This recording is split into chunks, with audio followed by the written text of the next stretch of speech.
이야기하고 있는 어떤 그 배경적인 이야기, 그리고 그 이야기 속에서 우리가 취해야 될 내용들을 한번 생각해 보려고 하는데요. 에스라서 먼저 1장 보겠습니다. 구약성경 에스라 1장 1절부터 4절까지 한번 우리가 스페인어로 한번 먼저 읽어줄래요? 에스라 1장 1절부터 4절까지 스페인어로 누가 좀 한번 읽어봤어요.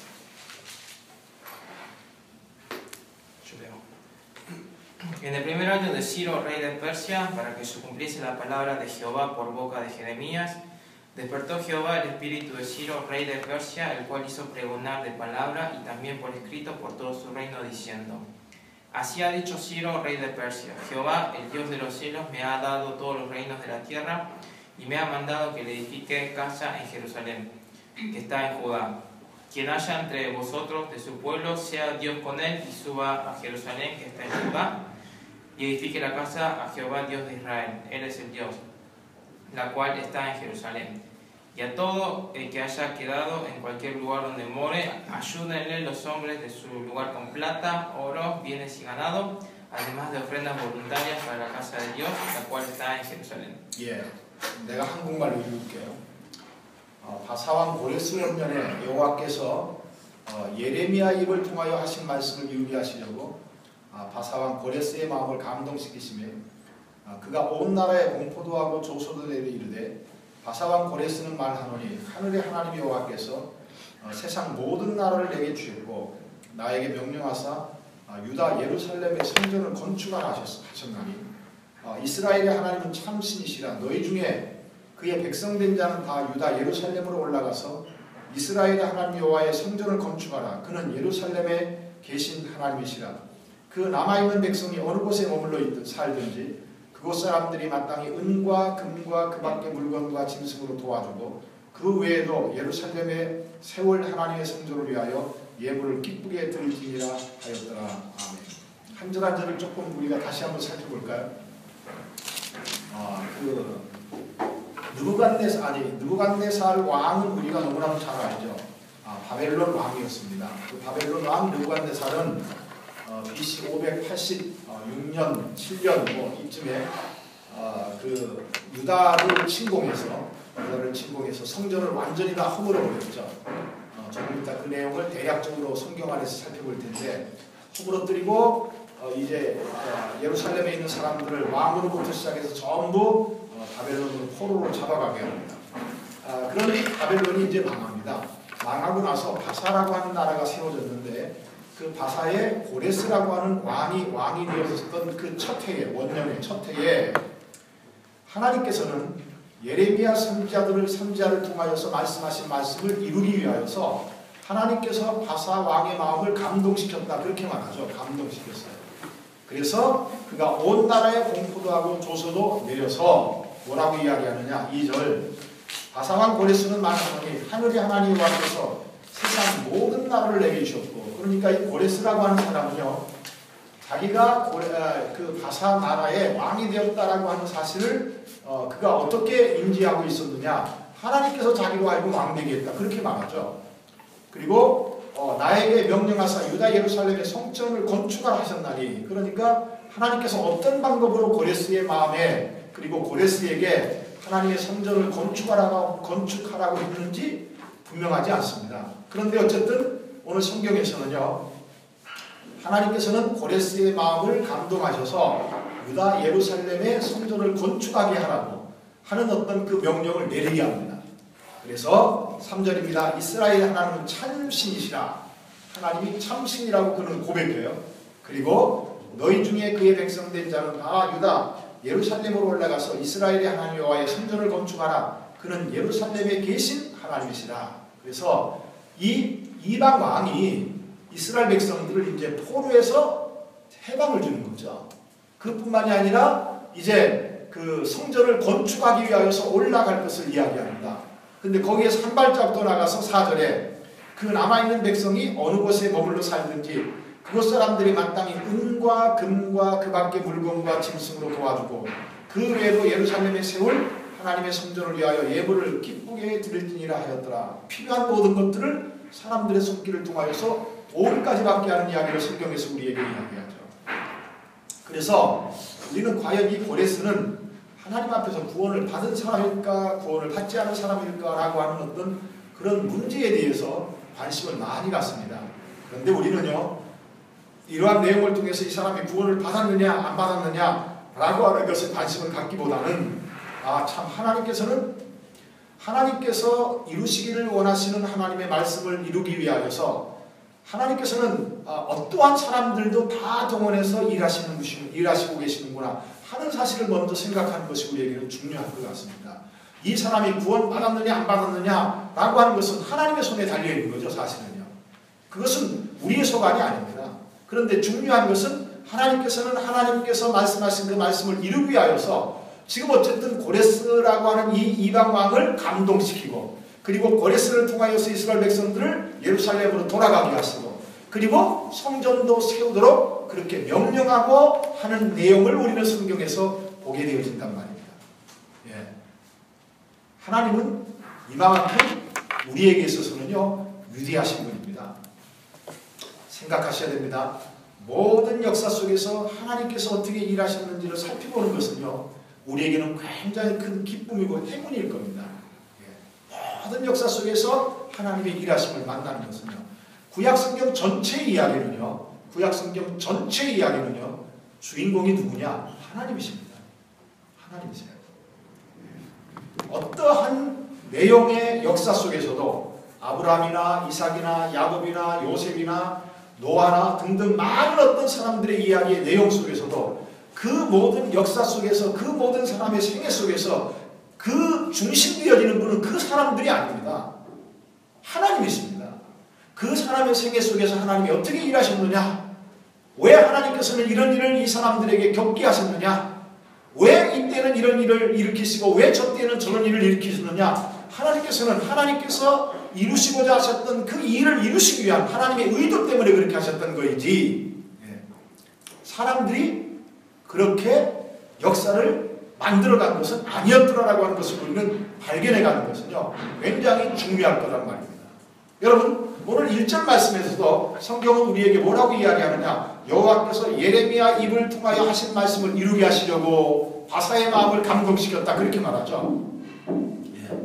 자, 접어놓으세요. 이제 여기저기 성경을 찾아가면서 우리는 좀 살펴볼 텐데, 접어놓으시고 어디를 보느냐? 예레미야 25장을 보세요. 예레미야 25장이요. 예레미야 선지자는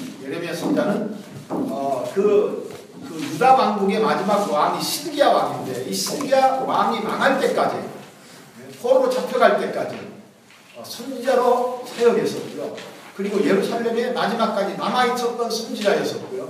그리고 나중에 애굽으로 이렇게 그 이스라엘 사람들이 내려갈 때 예레미야를 붙잡아서 애굽으로 내려가게 했었던 그런 어떤 인물입니다. 그런데 25장에 보면은, 25장에 거기 11절 볼까요?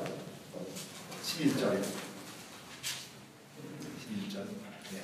이 모든 땅이 폐허가 되어 놀랄 일이 될 것이며, 그렇게 말합니다. 그러니까 예루살렘 땅이 폐하게 되어서 놀랄 일이 될 것이며, 이 민족들은 70년 동안 바벨론 왕을 섬길 것이다, 그렇게 말합니다. 그리고 12절이요. 12절. 여호와의 말씀이니라 70년이 끝나면 내가 바벨론의 왕과 그의 나라와 갈대아인의 땅을 그 죄악으로 말미암아 보라여 영원히 폐허가 되게 하되, 내가 그 땅을 향하여 선언한 바 곧 예레미야가 모든 민족을 향하여 예언하고 이 책에 기록한 나의 모든 말을 그 땅에 임하게 하리라. 그리하여 여러 민족과 큰 왕들이 그들로 자기들을 섬기게 할 것이나 나는 그들의 행위와 그들의 손이 행한 대로 갚을 것이라고 성경은 말합니다. 하나님께서는요, 언제나 하나님이 하시는 일들을 보면요, 뭡니까? 이중적인 차원에서 하나님께서는 하나님의 일들을 해가시는 것을 살펴보게 되어집니다. 여기에서도 자, 12절 한번 볼까요? 여호와의 말씀이라 70년이 끝나면 내가 바벨론의 왕과 그의 나라와 그 갈대아인의 땅을 그 죄악으로 말미암아 벌하여 영원히 폐허가 되게 하며, 바벨론이라고 하는 나라가 다시는 세워지지 못하게 하겠다, 그렇게 말씀하시죠. 그런데 왜 그렇게 하시겠다고 말씀하시죠? 그들의 죄악으로 말미암습니다. 그러니까 하나님께서는 바벨론을 통하여서 이스라엘이라고 하는 나라를 벌하셨습니다. 그런데 이제는 이스라엘을 벌하게 하셨던 그 도구로 사용했던 그 바벨론의 죄악으로 인하여서 하나님께서는 영원히 망하게 하시는 이야기를 성경에서 우리에게 이야기하고 있죠. 그러면서 하나님께서는 망하게 하면서 그 땅의 죄악을 징벌하시면서 하나님은 또 어떤 말씀을 이루어 가시느냐? 이스라엘을 그 땅에서 포로된 땅에서 회복시킬 것을 또 이야기하죠. 13절 내가 그 땅을 향하여 선언함을 하고 예레미야가 그 모든 민족을 향하여 예언하고 이 책에 기록한 나의 모든 말을 그 땅에 임하게 하리라. 그리하여 여러 민족과 큰 왕들이 그들로 자기들만 섬기게 할 것이나 이스라엘 백성들로 하여금 그들을 섬기게 할 것이나 나는 그들의 행위와 그들의 손이 행한 대로 갚을 것이다. 그러니까 이 내용만을 우리가 보아도 역사는 누구에 의해서 움직여지고 있는 거죠? 하나님에 의해서죠. 세상의 힘에 의해서가 아닙니다. 우리가 지난번에 다니엘서를 통하여서 그 부분을 잘 살펴보았었습니다. 모든 역사의 주인이 하나님이시라고요.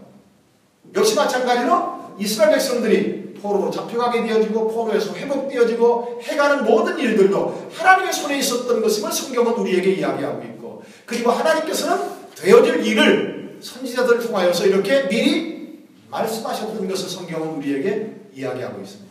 29장도 볼까요? 29장이요. 29장도 보면은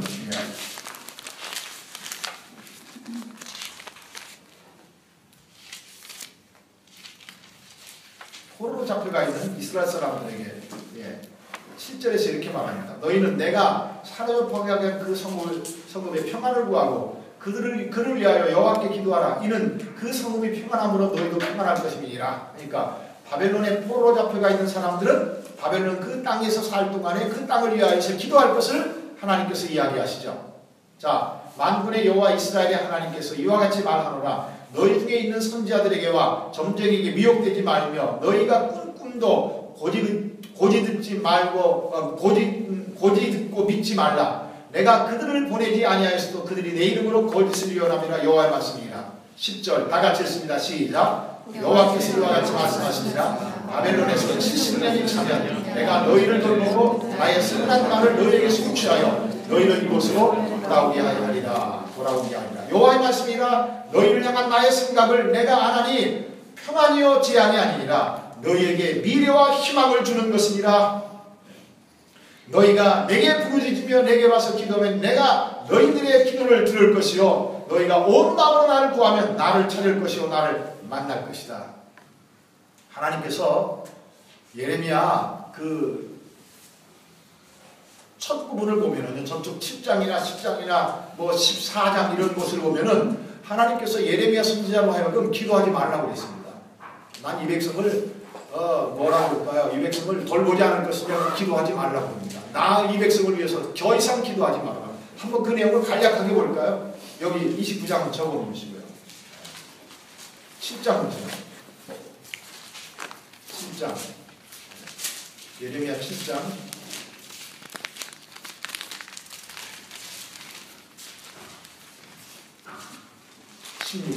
16절 자, 그런즉 너는 이 백성을 위하여 뭐하지 말라? 기도하지 말라. 그들을 위하여 부르짖어 구하지 말라. 내게 간구하지 말라. 내가 내게서 듣지 아니할 것이다. 하나님이 예레미야 선지자라고 이 이스라엘 백성을 위하여 기도하지 말라고 합니다. 11장 보세요. 14절 11장 14절 그러므로 너는 이 백성을 위하여 기도하지 말라. 그들을 위하여 부르짖거나 구하지 말라. 그들이 고난으로 말미암아 내게 부르짖을 때 내가 그들에게서 듣지 아니하리라. 하나님이 기도해도 안 듣겠다 그렇게 말하죠. 14장 보세요. 11절이요.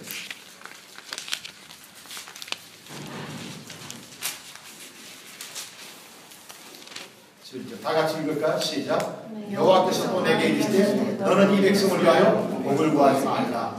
그런데 지금 29장에서는요. 기도해라 그렇게 말하죠. 기도해라.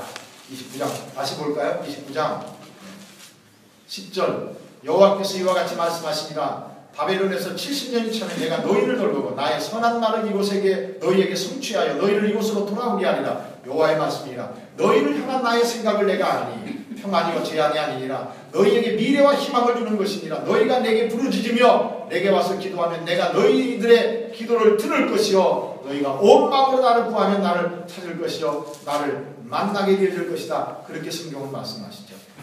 그래서 30장 이하에 보면은 30장, 31장, 32장, 33장 이런 내용들을 보면은 하나님께서 이스라엘 백성들을 포로에서 돌아오게 하실 때에 어떠한 은혜를 그들에게 허락하실 것인가 라고 하는 이야기들이 성경 가운데 기록이 되어져 있습니다. 성경 가운데. 그런데 32장을 한번 보세요. 32장 36절.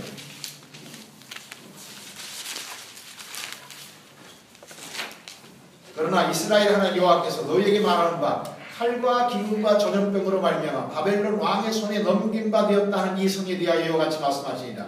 보라 내가 노염과 분함과 큰 분노로 그들을 쫓아내 보내었던 모든 지방에서 그들을 모아들여 이곳으로 돌아오게 하여 안전히 살게 할 것이라. 그들은 내 백성이 되겠고 나는 그들의 하나님이 될 것이며 내가 그들에게 한 마음과 한 길을 주어 자기들과 자기 후손의 복을 위하여 항상 나를 경외하게 하고 내가 그들에게 복을 주기 위하여 그들을 떠나지 아니하리라 하는 영원한 언약을 그들에게 세우고 나를 경외함을 그들의 마음에 두어 나를 떠나지 않게 하고 내가 기쁨으로 그들에게 복을 주되 분명히 나의 마음과 정성을 다하여 그들을 이 땅에 심으리라. 하나님께서는 하나님의 말씀하신 그 말씀을 다시 이루시겠다라고 하는 내용들을 성경은 우리에게 이야기하면서요. 33장 보세요.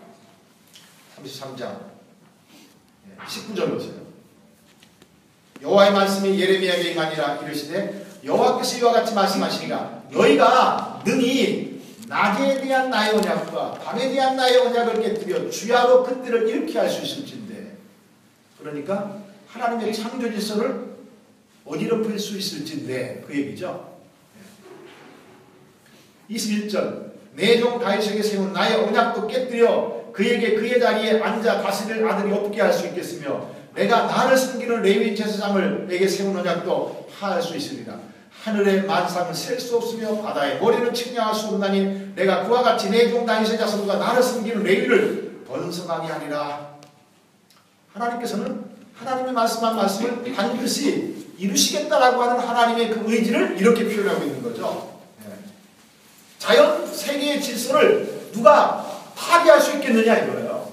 만약 그 자연 질서의 질서를 파괴할 수 있다고 하면은 내가 말한 모든 말도 파할 수 있을 것이다 라고 하는 이야기입니다. 그러므로 하나님께서는 하나님께서 말씀하신 그 말씀을 반드시 이루시는 하나님이십니다. 이것이 성경 66권에서 우리에게 말씀하고 있는 이야기입니다. 결론은 그것으로 가는 겁니다. 사실은. 결론은 이 사실을 우리는 놓쳐서는 안 됩니다. 그러니까 지금 에스라 1장에서 우리에게 보여주고 있는 하나님께서 예레미야 선지자를 통하여 말씀하신 그 말씀을 이루게 하시기 위하여서 하나님께서는 필요하니까 그 말씀을 이루기 위하여서 필요하니까 누구의 마음을 감동시키고 계시죠? 고레스의 마음. 그런데 놀라운 것은요. 이사야서를 보겠습니다. 이사야서에 보면은 이 고레스라고 하는 이 사람의 이야기가 성경에 등장하지 않습니까? 이사야 44장을 보세요.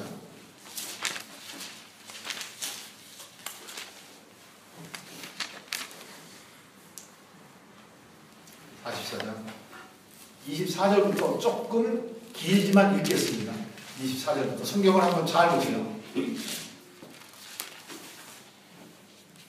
내 구속자여 모태에서 너를 지은 여호와가 이같이 말하노라. 너의 구속자이고 모태에서 어머니 뱃속에서 너를 지은 나 여호와가 이같이 말하노라. 나는 만물을 지은 여호와라. 홀로 하늘을 폈으며 나와 함께 한 자 없이 땅을 펼쳤고 헛된 말을 하는 자들의 징표를 폐하며 점치는 자들을 미치게 하며 지혜로운 자들을 물리쳐 그들의 지식을 어리석게 하며 주의 종의 말을 세워주며 그의 사자들의 계획을 성취하게 하며 예루살렘에 대하여는 이르기를 자 뭐라고 말하죠? 거기에 사람이 살리라 하며 유다 성읍들에 대하여는 중건될 것이라 내가 그 황폐한 것들을 복구시키리라 하며 자 이 상황은 어떤 상황에서 하나님께서 하시는 말씀이죠? 이스라엘은 이미 하나님 앞에서 무엇되어진 상태입니까? 범죄로 인하여서 예루살렘 성전은 무너지고 성은 황폐하게 되어진 어떤 그런 상황 속에서 하나님께서는 다시 예루살렘에 대하여는 거기 사람이 살 것이다. 유다 성읍들에 대한 준건될 것이다. 내가 황폐한 것들을 복구시킬 것이다. 라고 하는 이야기를 지금 하고 있는 거죠. 27절 기품에 대하여는 이르기를 마르라. 내가 강물들을 마르게 하리라 하며 28절요. 거기 누가 등장하죠? 고레스에 대하여는 그렇게 말합니다. 고레스에 대하여 이르기를 내 목자라 그가 나의 모든 기쁨을 성취하리라 하며 예루살렘에 대하여는 이르기를 중건되리라 하며 성전에 대하여는 내 기초가 놓여지리라 하는 자니라. 거기 고레스를 목자라라고 하는 이야기는 하나님의 뜻을 성취할 자라 그런 의미에서 이해해야 됩니다. 45장 1절이요. 여호와께서 그의 기름 부음을 받은 고레스에게 같이 말씀하시되 내가 그의 오른손을 붙들고 그 앞에 열국을 항복하게 하며 내가 왕들의 허리를 풀어 그 앞에 문들을 열고 성민들이 다치지 못하게 하리라. 그러니까 하나님께서 고레스와 하여금 강한 왕이 되게 하여서 주변 나라들을 다 고레스 앞에 무릎 꿇게 만들겠다 그 얘기죠. 2절입니다. 내가 너보다 앞서가서 하나님이 고레스보다 앞서가서 험한 것을 평탄하게 하며 농물을 쳐서 부수며 쇠빗장을 꺾고 하나님께서 이방 왕의 길을 어떻게 합니까? 형통하게 합니다. 앞서가시면서요.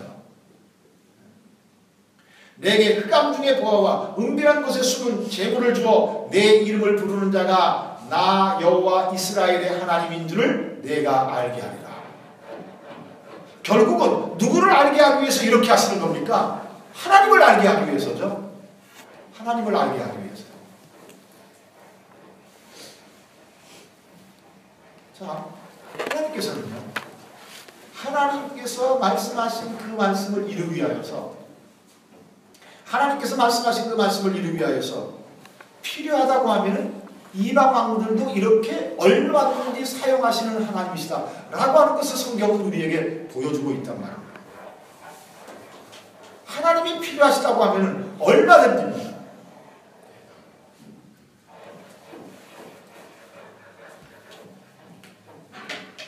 왜 고레스 왕을 이렇게 강하게 한 거죠? 왜? 고레스 왕이 하나님 앞에서 잘나섭니까? 그 나라를 그렇게 세워야 되어질 이유가 어디에 있었습니까? 하나님의 말씀을 성취하도록 하기 위해서. 고레스 왕은 그러한 일에 하나님의 도구로 사용되어진 거죠.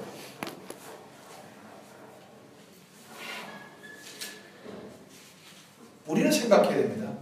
지금 현재 이 땅에서 일어나고 있는 모든 일들까지도 바로 그런 하나님의 손길 안에 놓여져 있다라고 하는 사실을 우리는 알아야 되고요. 오늘 내 삶의 주변에서 일어나고 있는 모든 일들까지도 하나님의 그 어마어마한 그 손길에 의하여서 움직여지고 있다라고 하는 사실을 우리는 알아야 됩니다. 그런데 그러한 모든 일들이 여러분들 예수 믿지 않는 사람들의 생애들까지도 하나님이 움직여 가시면서 하나님이 하시고 싶어 하시는 일이 무엇이냐? 하나님이 말씀하신 그 말씀을 뭐하기 위해서입니까? 이루시기 위해서입니다. 성취하기 위해서입니다. 우리는 믿음의 눈으로 그러한 것들을 볼 수 있어야 됩니다. 우리의 눈들이, 우리의 영적인 감각들이 그러한 차원에서 뛰어들 수 있어야 됩니다. 이게 믿음입니다. 이게 신앙이라고요.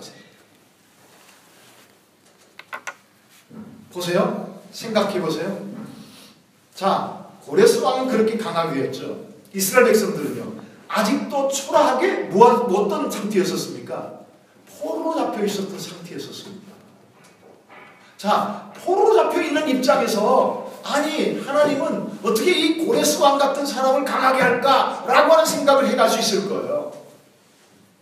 그런데 하나님께서는요, 결국 그렇게 해가시는 이유가 당신이 택한 당신의 백성들을 향한 그 하나님의 말씀을 뭐하기 위해서요? 이루기 위해서라는 거예요. 성취하기 위해서요. 중심에는 고레스 왕이 있었던 것이 아니라 그 중심에는 누가 있었던 거죠? 오늘 스스로가 초라하다고 생각하고 있었던 그 이스라엘 백성들을 위해서요. 여러분, 예수 믿는 사람들이 이 땅에 살면서요, 이런 운명에 처해진 삶을 얼마든지 사라져갈 수 있다, 살 수 있다라고 하는 사실을 우리는 놓쳐서 안 돼요. 생각해야 된다고요. 왜냐? 여러분, 하나님의 약속 때문입니다. 하나님의 은혜 때문입니다. 그것은. 자, 지금부터 우리는 성경에서 이야기하고 있는 내용을 또 한 번 살펴봐야 됩니다. 여기까지를 여러분들이 머릿속에 한번 딱 생각해 놓고요. 저기 어디입니까? 어디죠? 에스라 1장에서 이야기하고 있는 1장 1절부터 4절까지 이야기가 이렇게 선지자들을 통하여서 말씀하신 하나님의 말씀을 이루기 위하여서 하나님께서 이렇게 이방 왕에 대한 이야기를 선지자를 통하여서 미리 예언도 해놓으시고 그 말씀을 이루기 위하여서 하나님께서는 이방 왕들을 이렇게도 움직여 가실 수 있는 하나님이다라고 하는 사실을 우리가 머릿속에서 기억해 놓으시고요. 그리고 역사 속에서 하나님께서는 하나님의 말씀을 이루시기 위한 온갖 일들을 지금도 다 해가고 있고, 그 사이에 하나님의 마음 두고 있는 백성들은 70년 동안이나 포로 잡혀가고 있고 비참한 생활을 하고 있는데 하나님께서는 그 시간 동안에도 하나님이 말씀하신 그 말씀을 뭐하고 있었습니까? 성취한 기간들이었단 말이에요. 잊혀진 것이 아니라 당신의 백성들을 잊고 계셨던 하나님이 아니라 하나님께서는 여전히 그 시간들 속에서도 하나님이 말씀하신 그 말씀을 성취하고 계시는 시간들이었다라고 하는 이야기예요. 그 시간 자체가. 그래서 우리로 놓고 보면은 내가 그 시대에 있었다라고 생각해 본다 보면은 나는 사람들에 의하여서 한없이 비참한 사람으로 여겨줄 수 있었겠죠. 그러나 하나님의 마음은 누구에게 있었느냐? 스스로 비참하게 여기는 그 사람들의 마음을 두시고 그 사람에게 생각을 두시고 그 사람들에게 약속하신 그 약속을 이루기 위하여서 이방 왕들도 세상의 역사도 움직이고 계시는 그 하나님을 우리가 생각하면서 나를 생각하자 이 말이에요. 무슨 말인지 알겠어요? 그러니까 눈에 보이는 대로 우리는 생각해 갈 것이 아니라 눈에 보이지 않는 하나님의 손길이, 하나님의 마음이, 하나님의 일하심이 어디를 향하고 있느냐라고 하는 것을 우리는 알아채가는 것이 우리에게는 중요하다라고 하는 이야기예요. 그것이 신앙인들이 바라봐야 될 초점이란 말입니다. 목적이란 말입니다.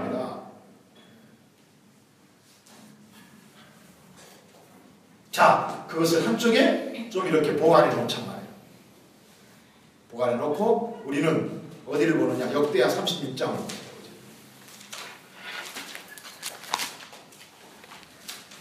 역대하 36장.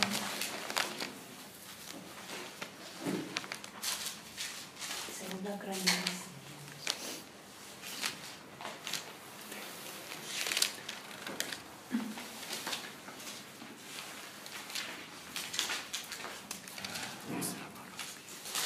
남왕국 유다가 이제 완전히 망하는 이야기가 역대하 36장에 잘 이야기해요. 36장 5절부터 보면은 첫 번째 느부갓네살 왕이 이제 침공해서 이렇게 예루살렘이 파괴되어지는 그런 이야기가 성경이 이야기되었고 9절과 10절에서는 두 번째 침공했을 때 이야기입니다. 그리고 11절서부터 어디죠? 그 21절까지는 이제 세 번째 침공에서 성전과 모든 것들이 다 파괴되어지고 성전의 기명들이 옮겨가는 이야기가 성경 가운데 기록이 되어지는데 11절 보세요. 시드기야가 왕위에 오를 때에 나이가 21세라 예루살렘에서 11년 동안 다스리며 그의 하나님 여호와 보시기에 악을 행하고 선지자 예레미야가 여호와의 말씀으로 일러도 그 앞에서 뭐하지 않습니까?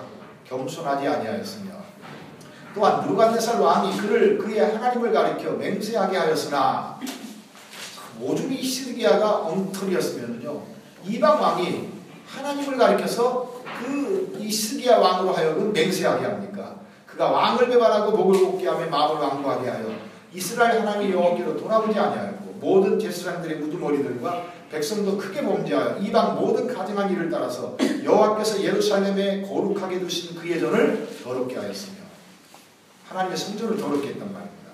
그 조상들의 하나님 여호와께서 그의 백성과 그 거하시는 것을 아끼사 부지런히 그의 사신들을 그의 백성에게 보내어 이르셨으나 그의 백성이 하나님의 사신들을 비웃고 그의 말씀을 멸시하며 그의 선자를 욕하여 여호와의 진노를 그의 백성에게 미치게 하여 회복할 수 없게 하였으므로 무슨 말씀인지 아시겠죠?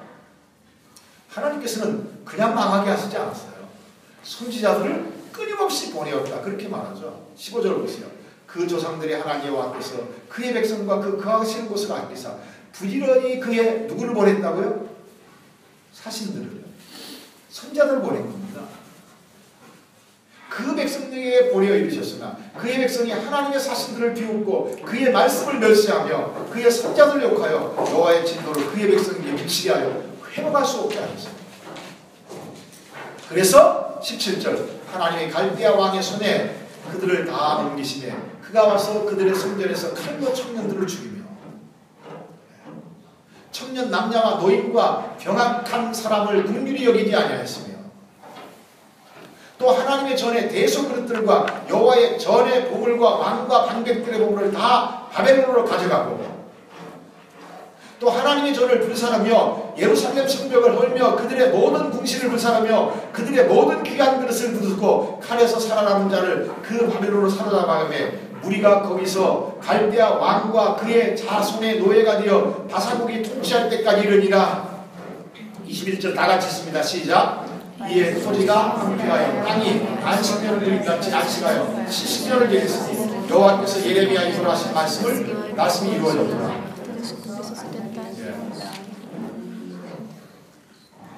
21절은 굉장히 중요한 이야기를 하죠. 토지가 황폐하여 땅이 무엇을 누린같이 안식년을 누린같이 안식하여 70년을 지냈다. 그렇게 말하죠. 안식년을 지내겠습니다. 하나님께서는 이스라엘 백성들에게 가나안 땅에 들어가서 7년에 한 번씩 무엇을 지킬 것을 명령했죠? 안식년이요. 그런데 이스라엘 백성들은 안식년을 지켰어요? 안 지켰어요? 안 지킨 거죠. 그러니까 하나님께서는 어떻게 하신 겁니까? 강제로 안식년을 지키게 한 겁니다. 70년 동안. 강제로요.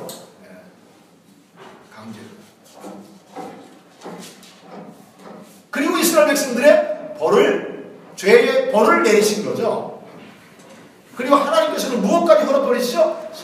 성전까지 허물어버리십니다. 포로야.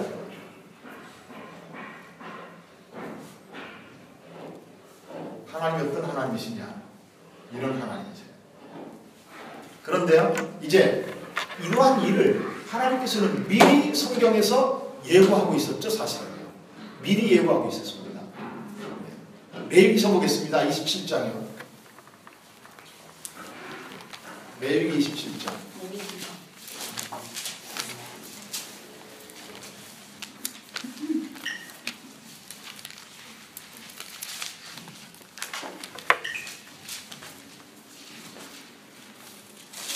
(26장) 27장이요.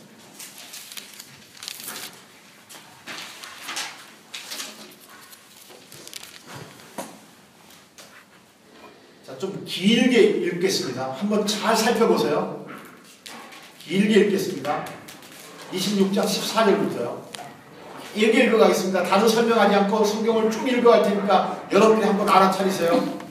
자, 그러나 너희가 내게 청종하지 아니하여 이 모든 명령을 준행하지 아니하며 내 규례를 멸시하며 마음에 내 법도를 싫어하여 내 모든 계명을 준행하지 아니하며 내 언약을 배반할진대 내가 이같이 너희에게 행하리니 곧 내가 너희에게 놀라운 재앙을 내려 햇병과 열병으로 눈이 어둡고 생명이 쇠약하게 할 것이요 너희가 파종한 것은 헛되리니 너희의 대적이 그것을 먹을 것이며 내가 너희를 치리니 너희가 너희의 대적에게 피할 것이요 너희를 미워하는 자가 너희를 다스릴 것이며 너희는 쫓는 자가 없어도 도망하리라. 또 만일 너희가 그렇게까지 되어도 내게 청종하지 아니하면 너희의 죄로 말미암아 내가 너희를 7배나 더 징벌하리라. 내가 너희의 세력으로 말미암은 교만을 꺾고 너희의 하늘을 철과 같게 하며 너희 땅을 녹과 같게 하리니 너희의 수고가 헛될지라 땅은 그 산물을 내지 아니하고 땅의 나무는 그 열매를 맺지 아니하니라. 너희가 나를 거슬러 내게 청종하지 아니할진대 내가 너희의 죄대로 너희에게 7배나 더 재앙을 내릴 것이다. 내가 들짐승을 너희 중에 보내리니 그것들이 너희의 자녀를 움키고 너희 가축을 멸하며 너희의 수요를 줄이리니 너희의 길들이 황폐하리라. 이런 일을 당하여도 너희가 내게로 돌아오지 아니하고 내게 대항할진대 나 곧 나도 너희에게 대항하여 너희 죄로 말미암아 너희를 7배나 더 치리라. 내가 칼로를 너희에게로 가져다가 언약을 어긴 원수를 갚을 것이며 너희가 성읍에 모일지라도 너희 중에 연병을 보내고 너희를 대적의 손에 넘길 것이며 내가 너희가 의리하는 양식을 끊을 때에 열 여인이 한 화덕에서 너희 떡을 구워 저울에 달아 주리니 너희가 먹어도 배부르지 아니하리라. 너희가 이같이 될지라도 내게 충성하지 아니하고 내가 대항할진대 내가 진노로 너희에게 대항하되 너희 죄로 말미암아 7배라도 징벌하리니 너희가 아들의 산을 먹을 것이요 딸의 상을 먹을 것이며 내가 너희의 산당들을 헐며 너희의 분향단들을 부수고 너희의 시체들을 부서진 우상들을 위에 던지고 내 마음이 너희를 싫어할 것이며 내가 너희의 성읍을 황폐하게 하고 너희의 성소들을 황량하게 할 것이요 너희의 향기로운 냄새를 내가 흠양하게 아니하고 그 땅을 황무하게 하리니 거기 거주하는 너희의 원수들이 그것으로 말미암아 놀랄 것이며 내가 너희를 여러 민족 중에 흩을 것이요 내가 칼을 빼어 너희를 따르게 하리니 너희의 땅이 황무하며 너희의 성읍이 황폐하리라. 자, 하나님께서는 하나님의 말씀을 듣고 순종하지 아니할 때에 결국 어떻게 하시겠다고 말씀하시죠? 포로가 되어 잡혀가게 하실 것이라고 성경은 말하죠. 여러 가지 재앙들을 내려도 그들이 하나님의 말씀을 순종하지 아니하고 하나님의 말씀에 불순종할 때 최종적인 심판이 어디에 있었습니까? 포로 잡혀가서 거기에서 세계를 살게 하겠다 그 얘기합니다. 자, 그러면서 34절에 그러면서 자 너희가 원수의 땅에 살 동안에 너희의 본토가 황무할 것이므로 땅이 뭐 할 거라고요? 안식을 누릴 것이라. 그때 땅이 안식을 누리리니 너희가 그 땅에 거주하는 동안 너희가 안식할 때에 땅은 쉬지 못하였으나 그 땅이 황무할 동안에는 쉬게 되리라. 이해되시겠어요? 하나님의 말씀은 하나님께서 스스로 이렇게 이루시는 하나님이심을 성경은 우리에게 보여주고 있어요. 자, 계속 좀 읽습니다. 너희 남은 자에게는 그 원수들의 땅에서 내가 그들의 마음을 약하게 하리니 그들은 바람에 불린 잎사귀 소리에도 놀라 도망하기를 칼을 피하여 도망하다 할 것이요 쫓는 자가 없어도 엎드러질 것이라. 그들은 쫓는 자가 없어도 칼 앞에 있음같이 서로 짓밟혀 넘어지리니 너희가 원수들을 맞설 힘이 없을 것이요 너희가 여러 민족 중에서 망하리니 너희의 원수들의 땅이 너희를 삼킬 것이라. 너희 남은 자가 너희의 원수들의 땅에서 자기 죄로 말미암아 쇠잔하며 그 조상의 죄로 말미암아 그 조상같이 쇠잔하리라. 그들이 나를 거스른 잘못으로 자기의 죄악과 그들의 주상과의 죄악을 자복하고 또 그들이 내게 대항함으로 나도 그들에게 대항하여 내가 그들을 그들의 원수들의 땅으로 끌어갔음을 깨닫고 그 할례받지 아니한 그들의 마음이 낮아져서 그들의 죄악의 형벌을 기쁘게 받으면 하나님이 어떻게 하시겠다고 말하죠? 42절이요. 내가 야곱과 맺은 내 언약과 이삭과 맺은 내 언약을 기억하며 아브라함과 맺은 내 언약을 기억하고 그 땅을 기억하리라. 그들이 내 법도를 싫어하며 내 규례를 멸시하므로 그 땅을 떠나서 사람이 없을 때에 그 땅은 황폐하여 안식을 누릴 것이요 그들은 자기 죄악의 형벌을 기쁘게 받으리라. 그런즉 그들이 그들의 원수들의 땅에 있을 때에 내가 그들을 뭐하지 아니하며 내어버리지 아니하며 뭐하지 아니하며 미워하지 아니하며 뭐하지 아니하며 아주 멸하지 아니하고 그들과 맺은 내 언약을 피하지 아니하리니 나는 여호와 그들의 하나님이 됨이니라. 내가 그들의 하나님이 되기 위하여 민족들이 보는 앞에서 애굽 땅으로부터 그들을 인도하여 낸 그들의 조상들과의 언약을 그들을 위하여 기억하리라. 나는 여호와이니라. 무슨 말인지 알겠죠? 결국은 하나님의 마음은 어디에 있다고 성경은 말씀하고 있는 거죠? 당신이 애굽 땅에서 불러낸 당신의 백성들에게 있다. 그 얘기하고 있습니다. 여기서 여러분들이 생각해야 될 것 중에 생각해야 될 것 하나가 있어요. 45절을 보세요. 내가 그들의 하나님이 되기 위하여 민족들이 보는 앞에서 애굽 땅으로부터 그들을 인도하여낸 그들의 조상과의 언약을 그들을 위하여 기억하리라 하는 여호와의 것입니다. 하나님께서 이스라엘 백성들이 어디에 있었을 때? 애굽 땅 종으로 있었을 때에 하나님께서는 그들을 어떻게 해냈다고요? 건져냈어요. 출애굽시켰어요. 그러면 하나님께서 하나님의 명령을 어긴 이스라엘 백성들을 이방 나라에 팔았어요. 그럼 그 언약을 기억하고 그들을 회복시킨다라고 이야기할 때 그 종되었던 땅에서 다시 뭐 하시는 겁니까? 또 다른 출애굽을 지키는 거죠. 이해되겠어요? 또 다른 출애굽이요. 종되었던 곳에서 다시 이끌어내서 나는 그들의 하나님이 되고 그들은 내 백성이 될 것이다. 그 말씀을 이루시겠다고 이야기합니다. 지금 모세를 통하여서 모세오경이 기록될 때의 연대는 우리가 대략 1400에서 1500년 BC.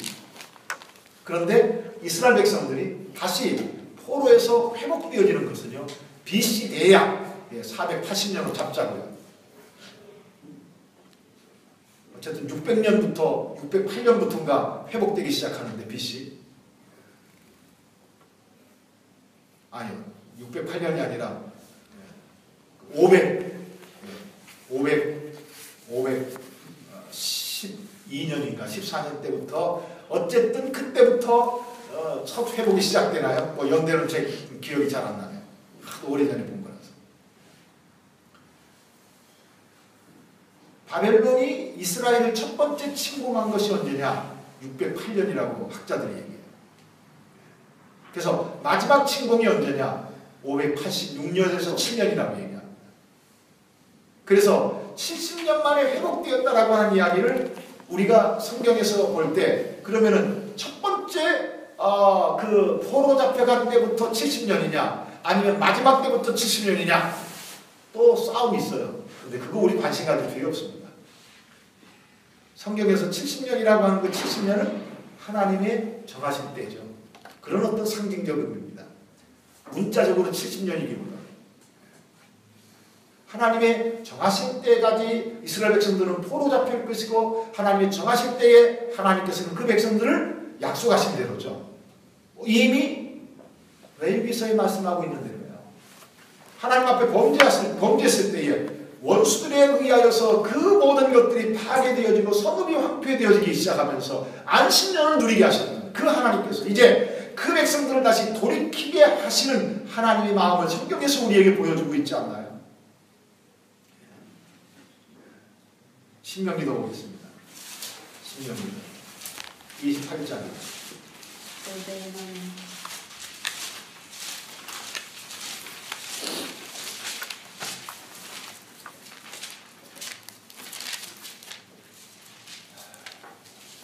28장도 굉장히 큰 이야기가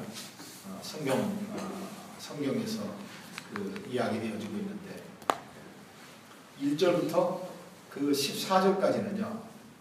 1절부터 14절까지는 하나님의 말씀을 따라서 잘 살아가면은 어떤 축복과 은혜를 줄 것인가 라고 하는 이야기를 성경은 이야기하고 있는데 15절서부터 마지막 절까지는 하나님의 말씀을 어기면 하나님이 어떤 벌을 주겠느냐 더 많은 어떤 내용의 이야기가 성경에서 우리에게 보여주고 있습니다. 예. 그런데 36절부터 잠깐 보겠습니다. 여호와께서 너와 내가 세울 내 임금을 너와 내 조상들이 알지 못하던 나라로 끌어가시니 다시 볼래요? 여호와께서 너와 내가 세울 내 임금을 너와 내 조상들이 알지 못하던 나라로 끌어가시니 내가 거기서 목석을 만든 다른 신들을 섬길 것이며 여호와께서 너를 끌어가시는 모든 민족 중에서 내가 놀람과 속담과 비방거리가 될 것이라. 어떻게 할 때죠? 하나님의 말씀을 어길 때입니다. 하나님의 말씀을 어길 때. 내가 많은 종자를 들에 뿌릴지라도 메뚜기가 먹음으로 거둘 것이 적을 것이며 내가 포도원을 심고 가꿀지라도 벌레가 먹음으로 포도를 따지 못하고 포도주를 마시지 못할 것이며 43절이요. 너희 중에 우고하는 이방인은 점점 더 빠져서 내 위에 뛰어나고 너는 점점 낮아질 것이며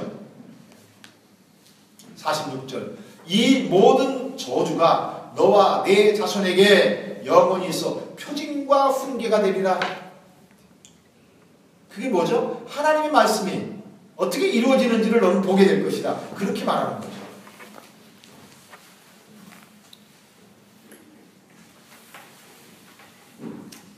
나중에 시간이 허락되어지면 여러분들이 성경을 한번 보시고요. 32장을 보세요. 모세가 노래하는 노래 속에서도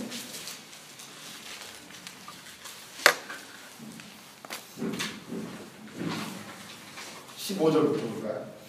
그런데 여수론이 기름짐에 발로 찼도다. 하나님께서 이스라엘 백성들을 하나님의 놀라우신 은혜로 그들을 형통하게 하였더니 그 여수론 이스라엘이 기름짐에 발로 찼도다. 내가 살찌고 비대하고 윤택하며 자기를 지으신 하나님을 버리고 자기를 구원하신 반석을 없인 여고도다. 그들이 다른 신으로 그의 질투를 일으키며 가증한 것으로 그의 진노를 격발하였도다. 그들은 하나님께 제사하지 아니하고 귀신들에게 하였으니 곧 그들이 알지 못하던 신들, 근래에 들어온 새로운 신들, 너의 조상들이 두려워하지 아니하던 것들이로다. 너를 낳은 반석을 내가 상관하지 아니하고 너를 내신 하나님을 내가 잊었도다. 그러므로 여호와께서 보시고 미워하셨으니 그 자매가 그를 경노하게 할 까닭이로다. 그가 말씀하시기를 내가 내 얼굴을 그들에게서 숨겨 그들의 종말이 어떠함을 보리니 그들은 심히 패역한 세대요 진실이 없는 자녀이로다. 그들이 하나님이 아닌 것으로 내 질투를 일으키며 허무한 것으로 내 진노를 일으키시니 나도 백성이 아닌 자로 그들에게 시기가 나게 하며 어리석은 민족으로 그들의 분노를 일으키리로다. 그러므로 내 분노의 불이 일어나서 스월의 깊은 곳까지 불사르며 땅과 그 소산을 삼키며 산들의 터도 불타게 하는도다. 하나님께서 이스라엘 백성들이 하나님 앞에 범죄할 때에 어떻게 할 것이다 라고 하는 이야기를 성경에서는 미리 분명히 우리에게 이야기하고 있죠. 25절 보세요. 밖으로는 탈에 방 안에서는 놀람에 망하리니 젊은 남자도 처녀도 백발 노인과 함께 젖먹는 아이까지 그러하리라. 내가 그들을 어떻게 해서요?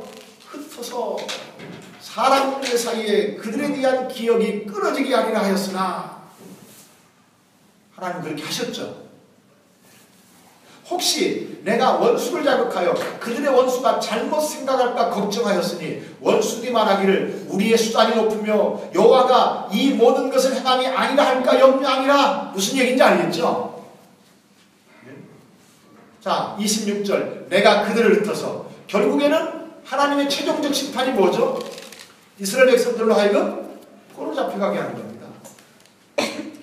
사람들 사이에 그들에 대한 기억이 끊어지게 하였으나 27절 혹시 내가 원수를 자극하여 그들의 원수가 잘못 생각할까 걱정하였으니 누구죠? 이방나라 사람들이. 이방나라 사람들이 말하기를 우리의 수단이 높으며 그들이 스스로 잘나서요. 여호와가 이 모든 것을 행함이 아니라 할까 함이라. 하나님이 이렇게 한 것이 아니라 그들 스스로의 힘으로 할까 함이라 하였느라. 그들은 모략이 없는 민족이라 그들 중에 분별력이 없도다. 만일 그들이 지혜가 있어 이것을 깨달았으면 자기들의 종말을 분별하였으리라. 그들의 반석이 그들을 팔지 아니하였고 여호와께서 그들을 내주지 아니하였더라면 어찌 하나가 천을 쫓으며 둘이 만을 도망하게 하였으리요. 무슨 얘기인지 알겠죠? 진실로 그들의 반석이 우리의 반석과 같지 아니하니 우리의 원수들이 스스로 판단하도다. 이는 그들의 포도나무는 소돔의 포도나무요 고모라의 밭의 소산이라. 그들의 포도는 독이 든 포도이니 그 송이는 끝으며 그들의 포도주는 뱀의 독이요 독사의 맹독이라. 이것이 내게 쌓여있고 내 곳간에 공하였지 아니한가. 그들이 실족할 때에 내가 보복하리라. 그들의 환난 날이 가까우니 그들에게 닥칠 그 일이 속히 오리라. 참으로 여호와께서 자기 백성을 판단하시고 그 정도를 불쌍히 여기시리니 그 곧 그들의 무력함과 갇힌 자나 노인자가 없음을 보시는 때에로다. 이해되겠어요? 하나님께서는 다시 그 백성들을 뭐 하겠단 말입니까? 회복시킬 것이라고 하는 이야기예요. 이방 민족들을 어떻게 하고요? 심판하시고.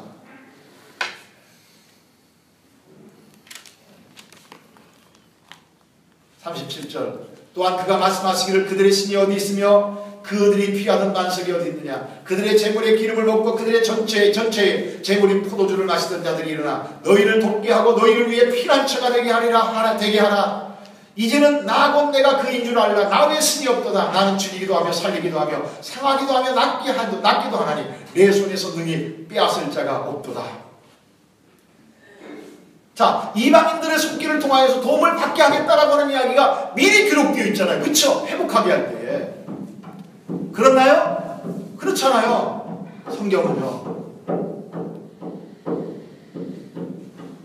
자, 지금 이 이야기가 BC 몇 년도에 기록됐다고요? 1400에서 1500년이에요.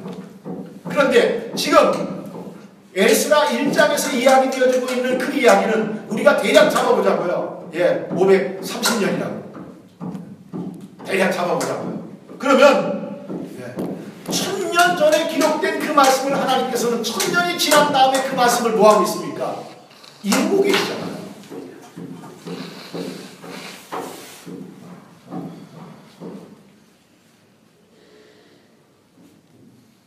여러분들, 하나님의 말씀을 우리가 생각할 때, 여러분, 우리는 너무나도 좁은 우리의 시야와 우리의 보는 눈과 우리의 어떤 생각, 이성적 판단과 생각 속에 머물러 있을 때가 너무나 많이 있어요.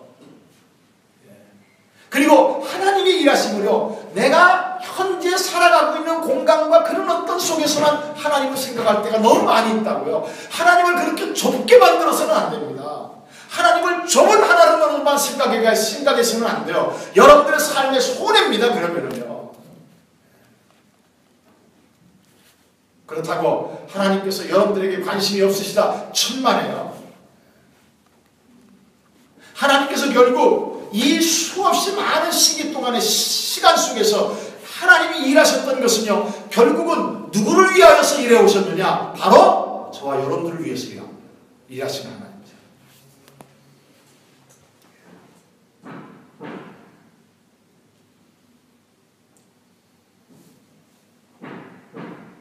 성경에서 우리에게 말씀하고 있는 하나님의 말씀의 성취가 성경 안에서 어떻게 우리에게 보여주고 있더냐라고 하는 것을 우리가 알아차리자 이 말이에요.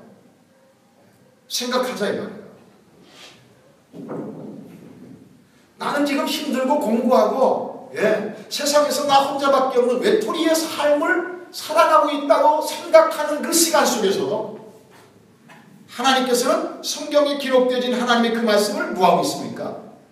이루고 계시는 시간이다라고 하는 것을 우리가 생각하면서요, 하나님께로 집중해보자라고 하는 이야기입니다. 그래서 이 땅에서 살아가는 나의 삶의 초점을 나에게 고정시키지 말자 이 말이에요. 나에게 고정시키지 말고 내게서 일어나는 일들에 고정시키지 말고. 그럼 저한테 이렇게 질문할 수도 있어요. 아니 그것이 내 현실인데 어떻게 내 그것에 집중하지 않겠느냐고. 여러분들 1차적으로 그것에 집중하지 시키지 말고 하나님께로 먼저 집중해놓고 하나님께서 이 상황을 어떻게 이래 가시느냐, 어떻게 보고 계시느냐라고 하는 하나님의 생각 속에서 한번 봐가자 이 말이에요.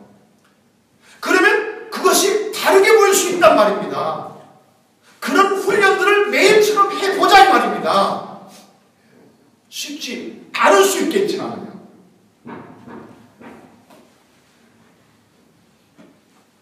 언제나 우리의 눈을요, 우리의 생각을요, 내 삶 속에 초점을 맞춰서 살아간다고 할 때요, 언제나 나는요, 이 땅에서 일어나는 이 세상적 사고와 관점 속에서 사람과 사람 사이의 관계나 모든 일들을 그쪽에서 비교할 겁니다. 그쪽에서요. 그럼 나는 언제나 이 세상에서요, 나는 한없이 초라한 사람이 될 겁니다. 한없이.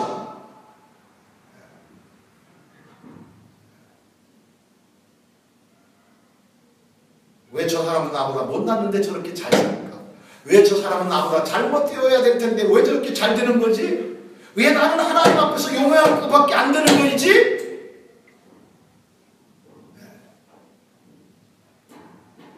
그렇게 되어지고 말 거예요. 그래서 하나님을 어떻게 만들어가느냐? 다른 사람과 비교해서 그 사람과 나는 조금 더 잘 살게 만들어주시는, 그래서 내 자존심을 세워주시는 하나님으로밖에 나는 만들지 못합니다. 그 하나님은요, 내가 만들어가는 하나님입니다. 그 하나님은요.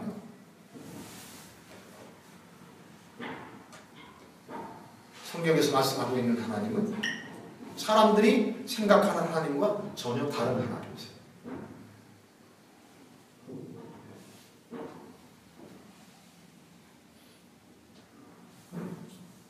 그래서 성경에서 말씀하고 있는 그 하나님의 생각이에요. 그 하나님을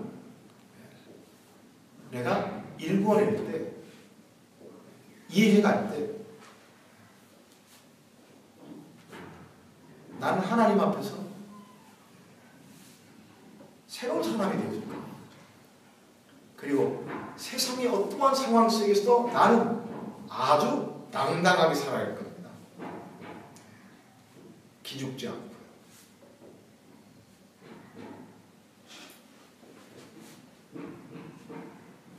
현재 이 세상은요, 언제나 눈에 보이는 것 가지고 사람들을 비교하잖아요. 그렇지 않습니까? 언제나 눈에 보이는 것으로 비교해 가잖아요.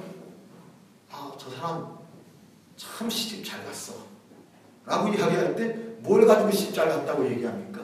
뭘 가지고? 돈 많은 남자 만나서 좋은 차 타고 좋은 집에서 호의하시면서 그 설거지 안 하고 식모 두고 살고, 아, 결혼 잘했어. 저 집 아들은 참 잘 됐어. 뭐예요? 사람들이 보기에 부러워할 만한 위치나 부러워할 만한 어떤 자리에 있을 때. 근데요, 다시 한번요, 여러분들이 다시 한번 생각하세요. 여러분들은 지금 이 시간이 지나가는, 지금 시간이 째깍째깍하고 지나가는 이 시간에 여러분들은 여기 앉아서 성경 공부하고 있어요. 또 다른 사람은요, 또 다른 상황에서 또 살아가고 있어요. 그쵸? 본인이 살아갑니까? 사라져 가는 겁니까? 사라져 가는 거죠. 시간 속에서 다른 상황에서 쥐가 삽니까? 하나님께서 사라져 가게 하는 대로 사라져 가는 겁니다. 근데 뭘 잘났다고 뻑입니까? 하나님이 숨만, 코끼만 쑥 쉬면은요, 다 없어질 겁니다.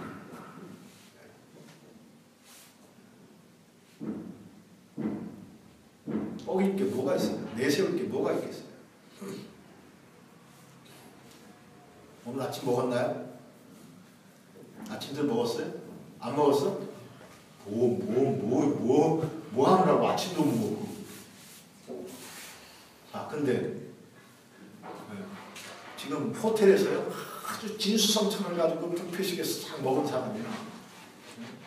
오늘 나도 그냥 바나나 하나 먹고 대충 뭐 커피 한 잔 마시고 뭐 그랬는데, 이렇게 안 먹은 사람이나 뭐가 다르죠?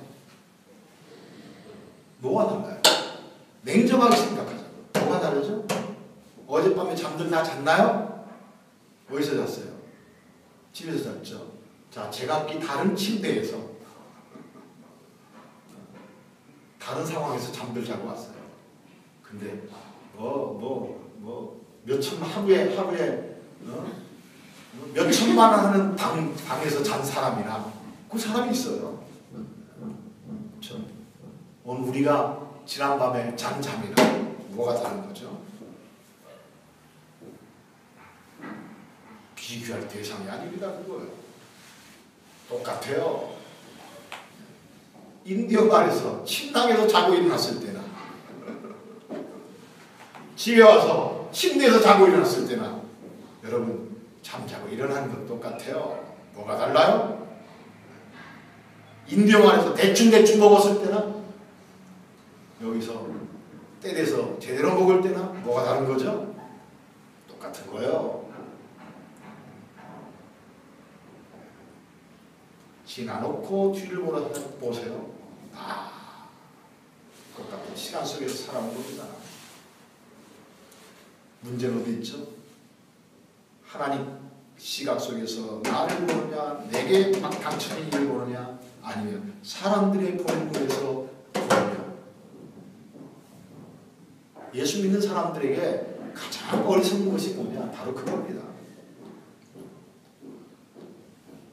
예수를 믿는다고 하면서, 하나님을 섬긴다고 하면서 하나님의 관점에서 세상을 살아가지 않습니다. 끊임없이 세상적 관점에서 세상에 일어난 일들을 비교하면서 살아간단 말이에요. 이 바보 같은 짓이죠, 사실.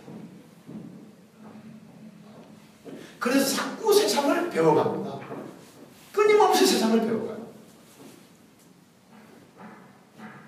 그래서 세상에 푹 빠져서 살아갑니다. 그리고 예수 믿는 것은요, 신앙생활이에요. 예, 그냥 형식이죠. 대충이죠.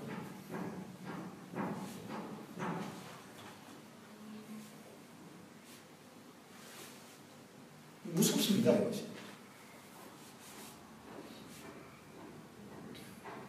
하나님 그걸 어떻게 일해 가시느냐? 거기에서 우리를 건져내시는 일을 하시는 겁니다. 지금요. 거기에서요. 그대로 폭 빠져 살면은 그걸로 끝나기 때문에 그 상태에서 우리를 건져내는 겁니다. 건져내는 거예요. 그 상황에서 우리를 건져내요. 지금 건져내고 있죠, 사실은요. 건져내어서 우리를 어떻게 하죠? 새롭게 만들어가는 중이잖아요. 하나님이 그 말씀을 우리 안에서 그렇게 이루어가고 있는 중이란 말입니다.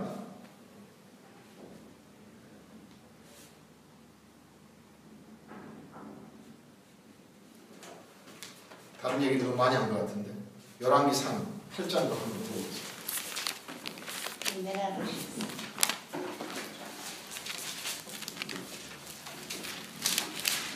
지금 열왕기상 8장은 그 성전을 다 완공한 다음에 낙성신을 하는 그런 어떤 때죠.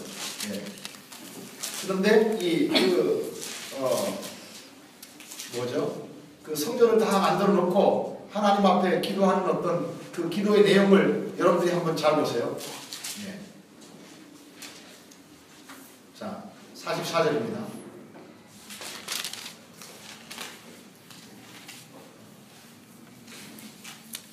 주의 백성이 그들의 적국과 더불어 싸움을 하여 주께서 보내신 길로 나갈 때에 그들이 주께서 택하신 성읍과 내가 주의 이름을 위하여 건축한 성전이 있는 이쪽을 향하여 여호와께 기도하거든 주는 하늘에서 그들의 기도와 간구를 들으시고 그들의 일을 돌보시옵소서.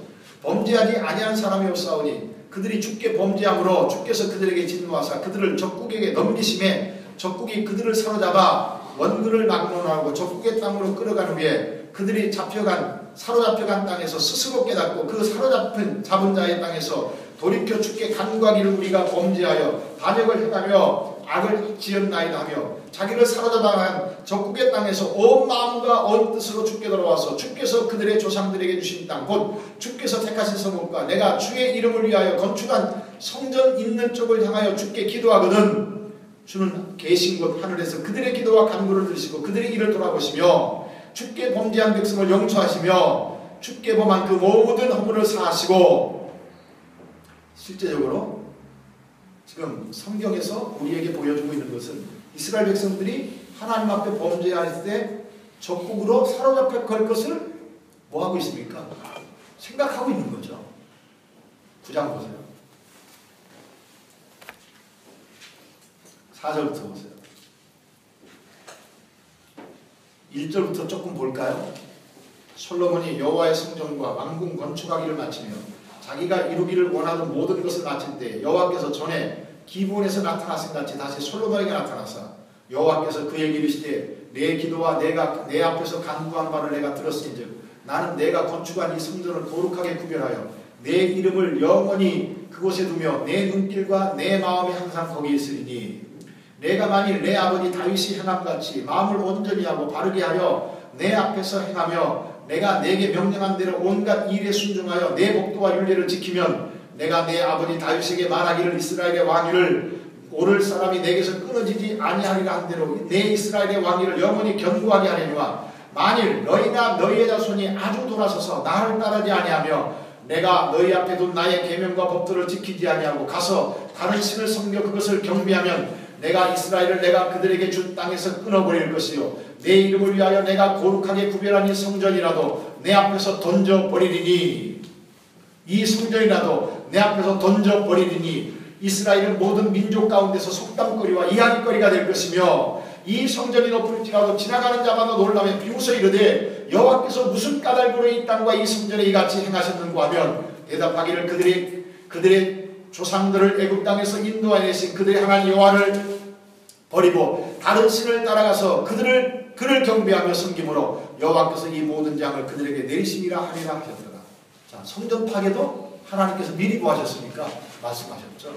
범죄할 때 이 성전이라도 내가 헐어버리겠다 말씀하셨습니다.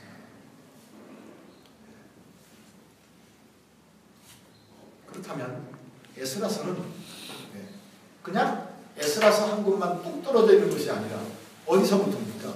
성경 전체 안에서 우리에게 보여주고 있는 내용 속에서 생각하자 이 말이죠. 이해되겠어요?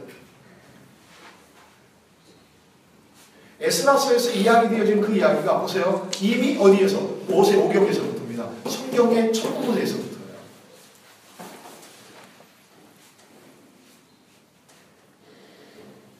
그리고 솔로몬이 성전을 완공한 그때부터입니다. 하나님께서 그 말씀을 하셨잖아요. 미리.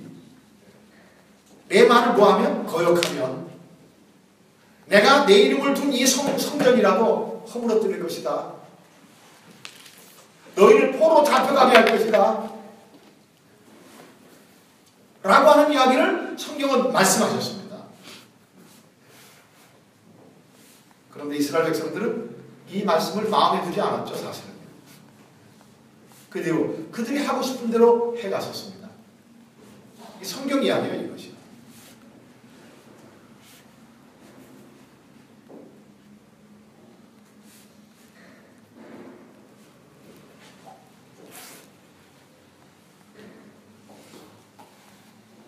그럼 에스라서는 바로 이 하나님 앞에서 범죄해서 이 성전이 파괴되었는데 이 성전을 뭐 하는 거죠? 새롭게 세워가는 이야기를 성경에서 우리에게 보여주고 있는 거죠. 성전을 새롭게 세워가는 이야기를 성경에서 우리에게 보여주고 있는 이야기예요. 다음 주에 한 번 더 이 이야기를 제가 여러분들에게 할 텐데 이 에스라서에 대한 이야기 여러분들에게 한 번 더 할 텐데 그런데 이제 오늘 마쳐야 될 시간이 거의 다 되어가는 것 같은데 오늘 우리가 생각하고 지나가야 될 이야기가 하나 있어요. 생각하고 지나가야 될 이야기가 하나 있어요. 마태복음 보겠습니다. 마태복음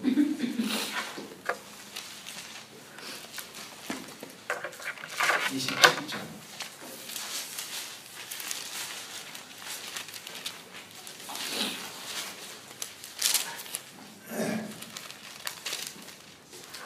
32절부터 나가다가 시몬이라는 구레네 사람을 만나매 그에게 예수의 십자가를 억지로 쥐어가게 하였더라. 골고다 곧 해골이의 곳이라는 곳에 이르러 쓸개탄 포도주를 예수께 주어 마시게 하려 하였더니 예수께서 맛보시고 마시고자 하지 아니하십니다. 그들이 예수를 십자가에 못 박은 후에 그 옷을 제일고 나누고 거기에 앉아 지키더라. 그 머리 위에 이는 유대인의 왕 예수라 쓴 죄표를 붙였더라. 이때에 예수와 함께 강도 둘이 십자가에 못 박히니 하나는 우편에 하나는 좌편에 있더라. 지나가는 자들은 자기 머리를 흔들며 예수를 모욕하여 이르되 다같이 읽습니다. 시작. 성전을 버리고 사흘에 짓는 자여 내가 만일 하나님의 아들이어든 자기를 구원하고 십자가에서 내려오라 하며 예수님을 뭐라고 이야기하고 있죠? 성전을 헐고 사흘에 짓는 자여 그렇게 말하죠. 성전을 헐고 사흘에 짓는 자여. 사람들은 예수님을 이렇게 모욕하고 있었습니다. 만일 하나님의 아들이거든 자기를 구원하고 십자가에서 내려와라. 41절 그와 같이 대제사장들과 서기관들과 장로들과 함께 희롱하여 이르되 그가 남을 구원하실 때 자기는 구원할 수 없소다. 그가 이스라엘 왕이로다. 지금 십자가에서 내려올지어다. 그리하면 우리가 믿겠노라. 그가 하나님을 신뢰하니 하나님이 원하시면 이제 그를 구원하실지라. 그의 말이 나는 하나님의 아들이 하였도다 하며 함께 십자가에 못 박힌 강도들도 이와 같이 욕하더라 라고 성경은 말해요. 자, 예수님은 어떤 분이라고요? 성전을 헐고 사흘에 짓는 분이시라 그렇게 말합니다. 24장 보세요. 네. 24장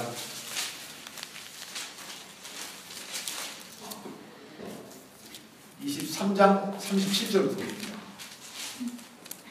예루살렘아 예루살렘아 선지자들을 죽이고 내게 파송된 자들을 돌로 치는 자여 암탉이 그 새끼를 날개 아래에 모음같이 내가 내 자녀를 모으려 한 일이 몇 번이더냐. 그러나 너희가 원하지 아니하였도다. 보라 너희 집이 황폐하여 버려진 바 되리라. 너희 집이 황폐하여 버려진 바 되리라. 그게 뭐죠? 예루살렘 성전을 얘기하는 거죠. 그리고 예루살렘 성을 이야기하는 거죠. 내가 너희에게는 이제부터 너희는 찬송하리로다 주의 이름으로 오시느니 할 때까지 나를 보지 못하게 하시니라. 예수께서 성전에서 나와서 가실 때에 제자들이 성전 건물들을 가리켜 보이려고 나오니 대답하여 이르시되 너희가 이 모든 것을 보지 못하느냐 내가 진실로 너희에게 이르노니 돌 하나도 돌 위에 남지 않고 다 무너뜨려지리라. 돌 위에 돌 하나도 남지 않고 다 무너뜨려지리라. 그런데 예수님은 이 성전을 헐어라 내가 3일 동안에 일으킬 것이다. 그렇게 말씀하십니다. 자, 지금 솔로몬이 지은 성전이 무너졌어요. 그래서 에스라서에서는 다시 그 성전을 재건하죠. 수룹바벨과 예수아라고 하는 대제사장에 의해서 성전이 재건되어지는 이야기를 성경에서 우리에게 보여주고 있어요. 그런데 그 성전이 무너지고 복원되어지고 그렇게 하다가 예수님이 오셨을 때는 헤롯 왕이 46년 동안이나 지었던 그러한 성전이었습니다. 46년 동안이나 지었던 웅장한 성전이었죠. 요한복음 2장이요.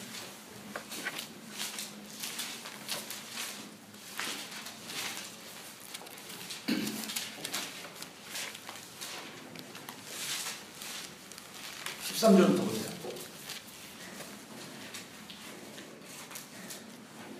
유대인의 유월절이 가까운지라 예수께서 예루살렘으로 올라가셨더니 성전 안에서 소와 양과 비둘기 파는 사람들과 돈 바꾸는 사람들이 앉아있는 것을 보시고 노금으로 채찍을 만드사 양이나 소를 다 성전에서 내쫓으시고 돈 바꾸는 사람들의 돈을 쏟으시며 상을 엎으시고 비둘기 파는 사람들에게 이르시되 이것을 여기서 가져가라. 내 아버지 집으로 장사하는 집을 만들지 말라 하시니 제자들이 성경 말씀에 주의 전을 사모하는 열심히 나를 삼키려는 것을 기억하더라.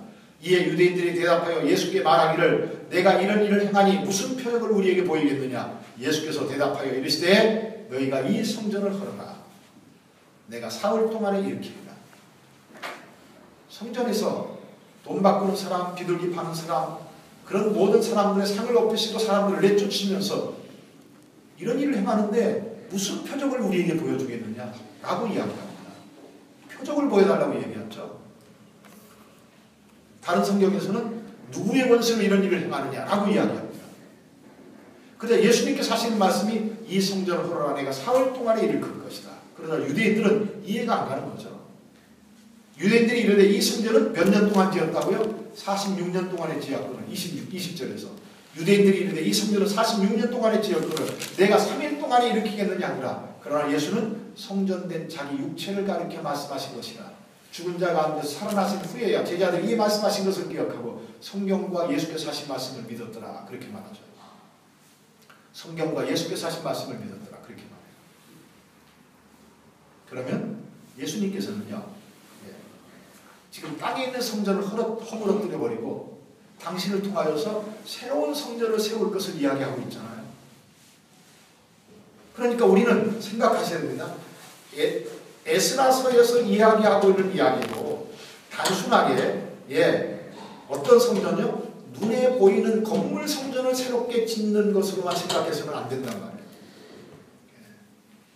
그 성전만 지어가시는 그 약속을 이루시는 하나님으로만 생각하면 안 된다고요. 그럼 결국에는 뭐냐? 그러한 모든 에스라서에서 우리에게 보여주고 있는 성경적 그림, 성경적 내용을 통해서 결국은 예수를 통해서 새롭게 지으실 성전을 우리로 하여금 생각하게 하는 이야기예요. 우리는 이해해가면서 생각해가면서요.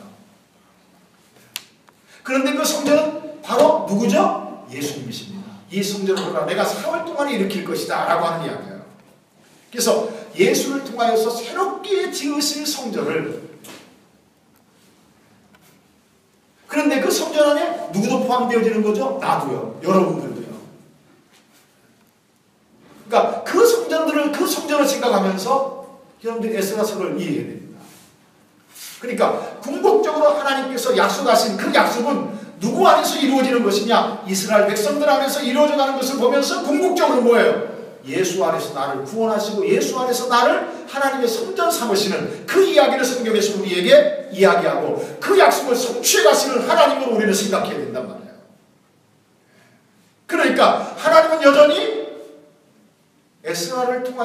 에스라서에서 우리에게 보여주고 있는 그 말씀을 하나님은 여전히 우리 안에서 이루어가고 계시는 하나님이시다.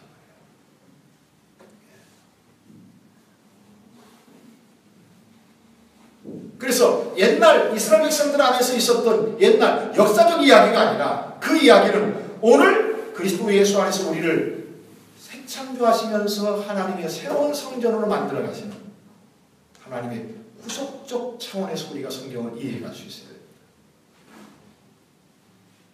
자, 이런 생각을 일주일 동안 여러분들이 해 가시면서요.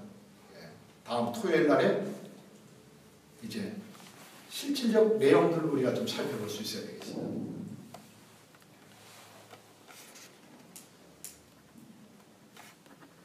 여러분들에게 이야기하는 이야기는요. 자, 성경에서 우리에게 보여주고 있는 이야기는 보세요. 성경 한 부분이 아니라 66권 전체와 다 관계를 맺고 있어요. 그런데 목적은 언제나 어디로 가느냐? 그리스도 예수 안에서 나를 구원하시는 하나님의 엄청난 약속의 성취 속에서 성경의 역사는 우리에게 이야기되어지고 있다 하는 것을 우리는 생각해야 합니다. 지난번에 다니엘서를 우리가 생각할 때도 사실 똑같은 이야기 아니었습니까? 똑같은 얘기예요. 다니엘과 지금 어디입니까? 이 에스라에서 보여주고 있는 이야기는 사실은 역사 속에서 이어지는 어떤 상황들일 수 있겠죠.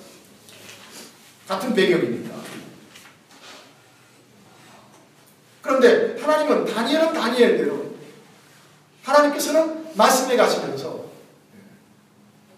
에스라를 통해서 우리에게 보여주는 하나님의 그 구속적 섭리가 어디 있는지를 우리로 하여금 생각하게 한다.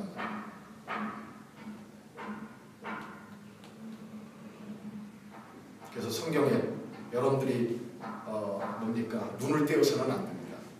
집중해야 됩니다. 하나님의 말씀에 여러분들의 모든 생각은 집중되어질 수 있어야 됩니다.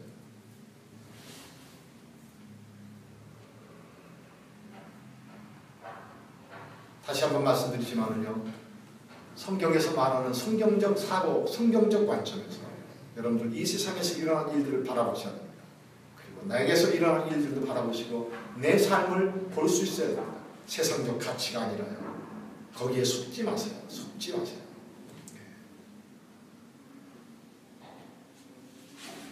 여러분들이 저쪽 에스라서 어디죠? 9장 이하에 보면은 이스라엘 백성들의 범죄함이 무엇으로 드러났죠? 이방 여인들과 결혼하는 것으로 드러나잖아요. 그래서 하나님이 에스라를 통해서 진노하시고 이방 여자들을 내어 쫓게 하시고 제사장들까지도 그렇게 하고, 그건 우리에게 뭘 이야기하는 거죠? 사실은요. 그럼 뭘 얘기하는 겁니까? 그만큼 세속화되어 있더라 이 말이에요. 세속적 사고가 그만큼 빨리, 보세요. 지금 성전을 새롭게 재건한 지 얼마나 되었다고요?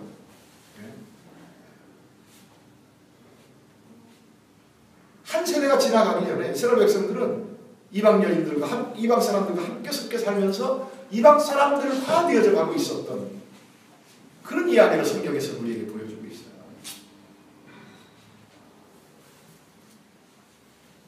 나를 어떤 사람으로 생각하고 있는지, 나는 어떤 사람으로 살아가야 되는지 한번 오늘 성경 말씀을 생각하면서요, 우리 잠깐 기도합니다. 살아계신 하나님, 하나님께서 친히 저희의 삶의 주인 되셔서 감사합니다. 주인 되신 하나님을 섬기면서 주님과 더불어 동행하게 하시니 감사를 드리옵나이다. 내가 알지 못하는 그 시간 속에서도 하나님께서는 여전히 하나님께서 약속하신 그 약속의 말씀을 내 삶 속에서 이루어 오셨고, 그리고 이루어 가실 확신을 갖게 하시니 진심으로 감사를 드리옵나이다.